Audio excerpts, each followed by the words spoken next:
और बच्चे वो भी पैदा करते हैं।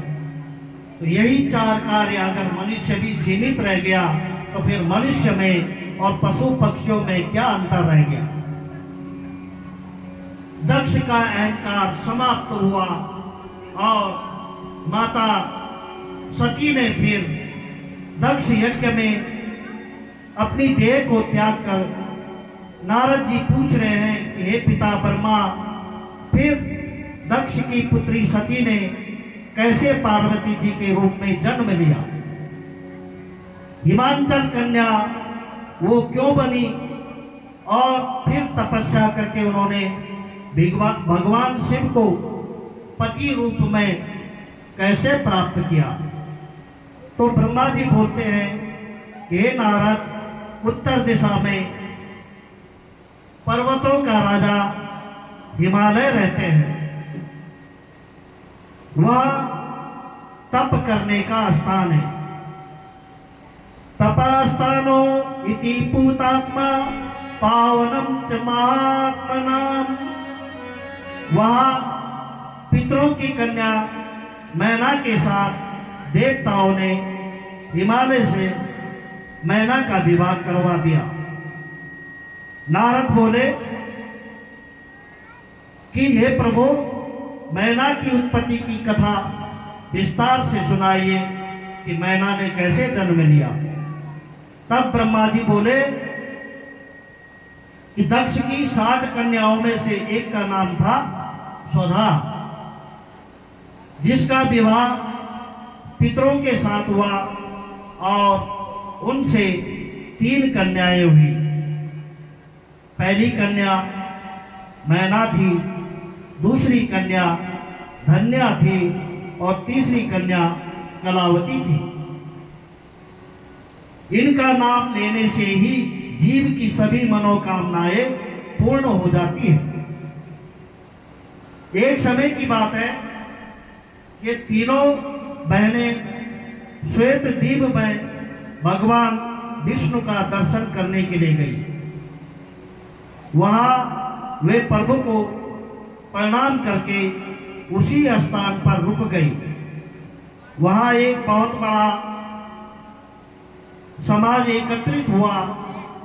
उसी अवसर पर सनकादि ऋषि वहां पर आ गए और उन 3 कन्याओं से भूल क्या हुई कि जब कोई महापुरुष आते हैं तो अपने स्थान से खड़ा हो जाना चाहिए।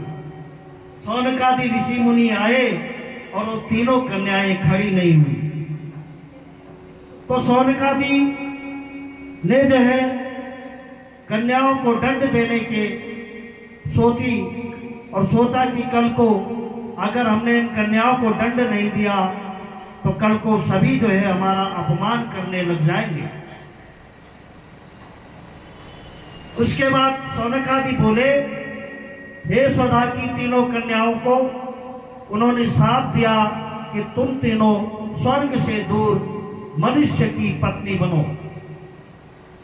तीनों कन्याओं ने जो है सौनकादि ऋषियों से क्षमा याचना करी और कहा कि हे ऋषियों, हमारी ऐसी कोई भावना नहीं थी कि हम आपका अपमान करें। हमारी मूर्खता थी जो हम खड़े नहीं हुए, आप प्रसन्न हो जाइए।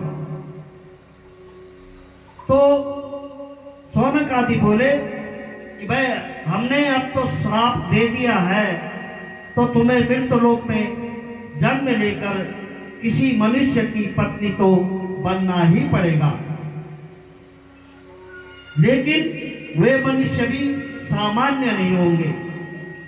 उन्होंने मैना को कहा कि तुम पर्वतराज हिमालय की पत्नी बनोगी, साक्षात जगदम्बा तुम्हारे घर अवतार लेंगी, भगवान शिव तुम्हारे दामाद बनेंगे। मैनायाम स्तनया देवी पार्वती जगदम्बिका भविष्यति प्रिया शंभु तपकृता सुदुस्सहम।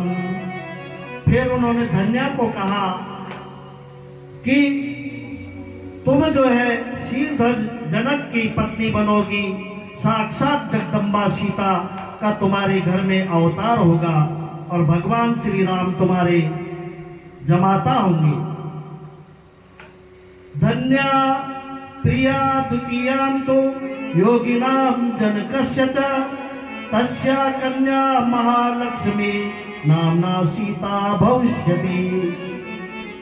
और फिर कलावती से कहा, तुम वृषभानु की प्रिया बनोगी, तुम्हारा नाम कीर्ति होगा और तुम्हारे घर साक्षात श्री राधा का जन्म होगा। अंत में मैना कैलाश धाम, धन्या वैकुंठ धाम और कलावती गोलोक धाम को प्राप्त होंगी। ये सौनकादि ऋषि मुनियों ने उन तीनों कन्याओं से कहा। फिर सभी देवता, भगवान विष्णु सहित सभी देवताओं का हिमालय के पास जाना हुआ। वे हिमालय के पास गए और भगवान विष्णु के सहित सभी देवता हिमांचल के यहाँ पधारे।